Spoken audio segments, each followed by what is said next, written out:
কড়াইতে তেল দিয়ে তেলটা গরম হয়ে গেলে 3 কাটা মাছগুলো দিয়ে দিতে হবে। 3 কাটা মাছগুলো এক সাইড ভাজা হয়ে গেলে অপর সাইড টস করে উল্টে নিতে হবে, তাতে ভাঙার চান্স কম থাকে। ভাজা হয়ে গেলে একটা প্লেটে মাছগুলো উঠিয়ে নিতে হবে। ওই তেলে কালো জিরে কাঁচা লঙ্কা ফোড়ন দিয়ে পেঁয়াজটা ভাজা করে নিতে হবে।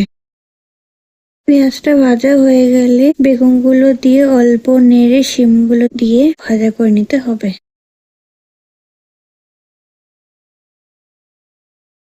তারপর পেঁয়াজগুলি, মূলো, আলু সব একসাথে মিশিয়ে নুন হলুদ দিয়ে ভালো করে নেড়ে ঢাকনা দিয়ে দিতে হবে। ওহো, আমি তো একটা কথা বলতেই ভুলে গেছি, আমি তিতলি। তোমরা যারা যারা এই ভিডিও দেখছো তারা চ্যানেলটাকে সাবস্ক্রাইব করে দিও আর বেল আইকনটিকে টিপে দিও। বন্ধুদের পাশে থেকো।